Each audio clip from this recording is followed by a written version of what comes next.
우리가 설거지를 하면서 음식 찌꺼기를 담은 그런 구정물통이 있었습니다. 그러니까 우리 도시에서는, 아파트에서는 이제 그런 게 없습니다만은 시골집에서는 음식물 찌꺼기를 담아두는 구정물통이 있지요. 놀라운 사실은 그 구정물 통에 있는 그 물이 아주 맑다는 사실입니다. 보면 아주 맑은 거예요. 깨끗한 거예요. 그런데 부적갱이로 한번 휘 저으면 이제 거기에 속에 있는 그 음식물 찌꺼기가 확 올라오죠. 그냥 거기에 별의별 게 다 있는 거예요. 이제 그걸 이제 돼지에게 음식물 찌꺼기와 함께 뭐 해가지고 먹이를 줍니다마는 우리 인간의 마음을 구정물통으로 비유한다고 하면 그 비유가 맞을까요? 그런데 그렇습니다. 그것이 우리의 마음입니다. 오늘 이 본문에서 말씀을 하고 있어요. 오늘 이 본문에 보면은 12절부터 15절, 16절부터 19절까지의 말씀으로 이제 분류를 하는데, 먼저 12절부터 14절에 보면은 불량하고 악한 자는 어떤 자냐? 7가지로 말씀을 하고 있습니다. 불량하고 악한 자, 구부러진 말을 하고 다니며, 그러니까 그 말을 구부러지게 하는 거예요. 늘 정직하게 똑바로 얘기를 하지 않고 구부러지게 하고, 또 그 말의 의도를 바꾸고, 또 없는 말을 만들고 구부러지게 말을 하는 거죠. 눈짓을 하며. 그러니까 눈짓을 통해서 어떤 그 태도에 뭐 이렇게 좀 불순한 그런 그 눈짓이죠. 발로 뜻을 보이며, 그러니까 말로 하지 아니하고 손짓으로 뭐 이렇게 하지 않고 발짓으로 뭐 이렇게 저기로 가라 한다든가 그런 그 모습을 보입니다. 또 손가락질하며 너무 해가면서 이제 태도의 문제입니다. 오만한 태도의 모습을 볼 수 있죠.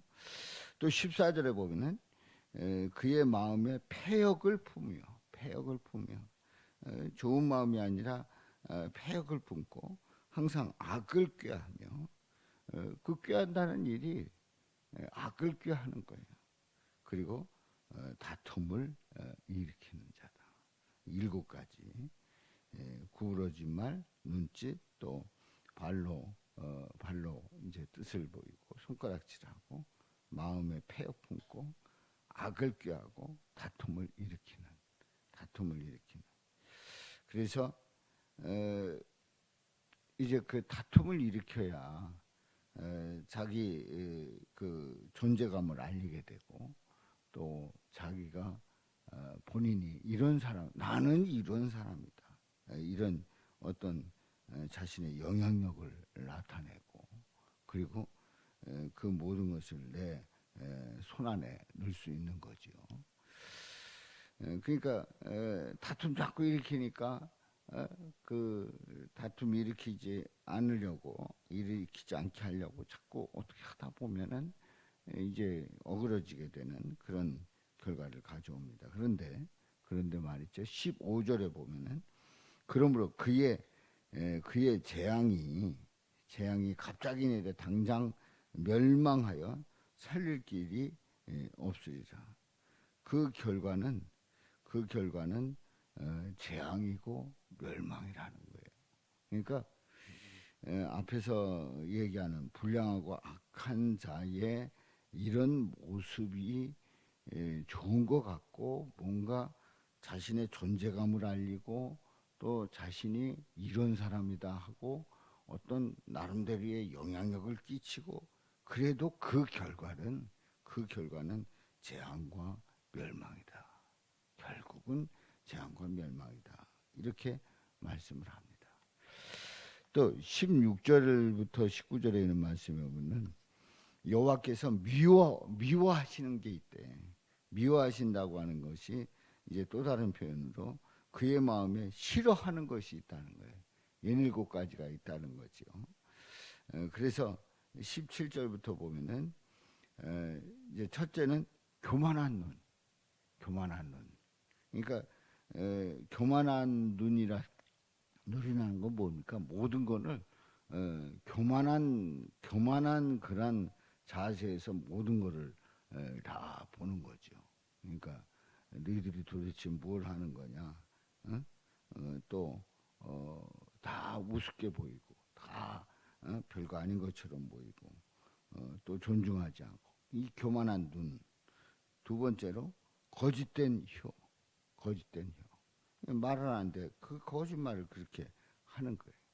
없는 말을 만들어내고 있는 사실을 왜곡시키고 그리고 그렇게 말하지 않았는데 그랬다고 전해주고 또 전달받은 사람들은 또 거기에 뭘 보태가지고 두세 가지를 더 얹어서 또 요리를 하고 완전히 거짓된 혀. 세 번째로 무지한 자의 피를 흘리는 손.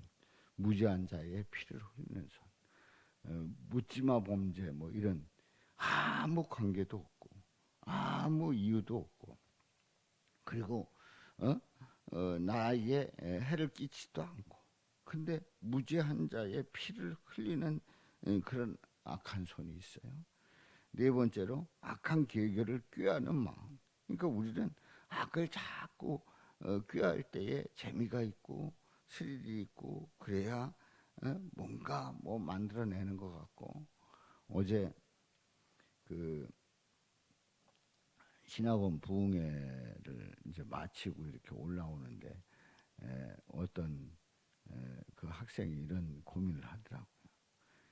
교회를 이렇게 신앙생활을 하는데 그 무리 안에 들 수가 없었대. 근데 그 학생의 그 성격이 이렇게 내향적인 성격이에요.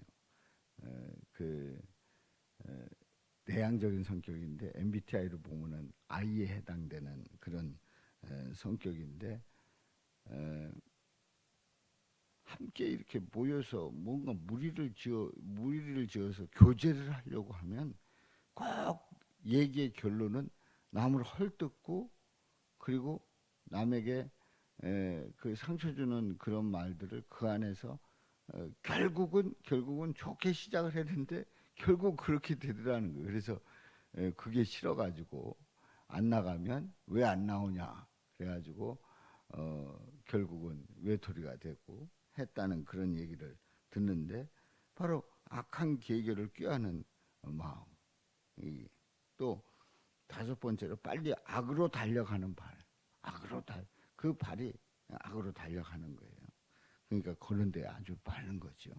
여섯 번째로 거짓을 말하는 망령된 증인인데 있는 그대로 말해야 되는데 그 증인으로서 말을 이상하게 하는 거예요. 거짓말을 하는 거예요. 일곱 번째로 형제 사이를 이간하는 자. 어떻게든지 이렇게 가깝게 하고 또 오해한 거 주게 하고 그리고 또 안 되는 거 되게 하고 이러면서 서로 이렇게 그 형제가 화합하게 하는데 뭐 형제 이간하는 그런 그 말들은 그냥 한마디 딱 하면 돼요. 당신 미워하더라. 당신 싫어하더라. 한마디 하면 이제 그 한마디 듣고 확 돌아가지고 이제 만나면은 막 감정이 상해가지고 이제 막 들이대는 거죠. 그럼 그 한 번에 형제 사이가 이간되는.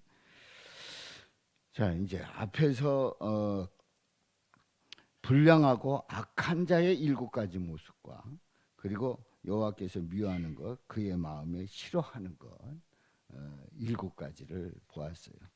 그런데요, 인간의 마음에 들어있는 그 악한 모습 7가지. 그래서 12절부터 14절에 그 악한 자의 7가지, 또 17절부터 19절에 하나님께서 싫어하고 미워하는 7가지, 이 14가지를 봅니다마는 이 14가지의 모습은 죄인의 적나라한 만상이에요. 그야말로 죄인의 그 모든 게 다 들어있는 모습이에요. 그런데 우리는 이런 모습 보면서 나는 여기에 목록에서 딱 보면은 나는 그래도 이 부류에 속하지 않아, 이런 생각을 할 수 있어요. 그런데 어떤 표면적인 그런 모습뿐만 아니라 내면의 모습까지도 표현하는 그러한 말씀들이 있단 말이죠. 그러니까 알고 보면 여기 앞에서 말한 7가지, 뒤에서 말한 7가지가 나와 상관없는 게 아니고 나에게 들어있는 죄의 목록들이다 하는 얘기입니다. 다시 말해서 나는 구원받을 수 없는 악한 죄인임을 고백할 수밖에 없어요. 그러니까 이 말씀을 딱 보면 우리 인간은 하나님 앞에서 스스로 구원받을 수 없는 존재다. 스스로 의를 이룰 수 없는 존재라는 것을 확인시키고 있는 겁니다. 그러니까 여기에 7가지를 보게 되면 하나님의 은혜가 없으면, 예수님의 사랑이 아니면 도저히 구제 불능인 우리 인간의 모습을 그대로 말씀하고 있지요. 세 가지의 절대 무능이 있다고 하는 그런 말씀을 이번에 특강을 통해서 이제 듣게 됐는데, 첫 번째는 선함에 대해서 절대 무능이다. 선함. 인간이 무슨 선하다, 선하지 않다는 거죠. 악하다는, 악한. 오늘 이 본문 말씀 그대로. 두 번째는 결과에 대해서 우리는 알 수가 없고, 또 세 번째는 시간에 대해서 우리는 마음대로 할 수가 없는 인간의 절대 무능을 세 가지로 요약한 것을 들었는데요. 사랑하는 성도 여러분, 오늘 이 본문 말씀을 통해서 우리가 깨닫는 것은 인간이 이렇다는 거예요. 이런 인간이 스스로 절대 구원할 수 없어요. 스스로 의를 이룰 수가 없어요. 그래서 하나님 앞에 갈 수 있는 존재가 아니에요. 멸망받아야 되고 지옥에 갈 수밖에 없는 존재란 말이에요. 그런 우리 예수님께서 우리를 위해서 십자가에서 죽으시고 피를 흘려 모든 죄를 사해 주시고 믿기만 하면 구원받는 대역사를 허락해 주셨죠. 성경의 대주어가 되시고 대전제가 되시는 우리 예수님께서 나를 위해서 그 모든 죄를 사해 주시는 놀라운 은혜가 없다고 하면 우리는 구원받을 수 없는 존재입니다. 오늘도 우리를 이렇게 죄악 가운데 있는 우리를 구원해 주신 주님을 찬양하고 고백하면서 오늘도 주님의 은혜가 아니면, 주님의 그 사랑이 아니면 우리는 나갈 수 없음을, 구제불능인 우리 자신임을 고백하면서 오늘도 주님 바라보며 믿음으로 나갈 수 있기를 주님의 이름으로 축원합니다. 16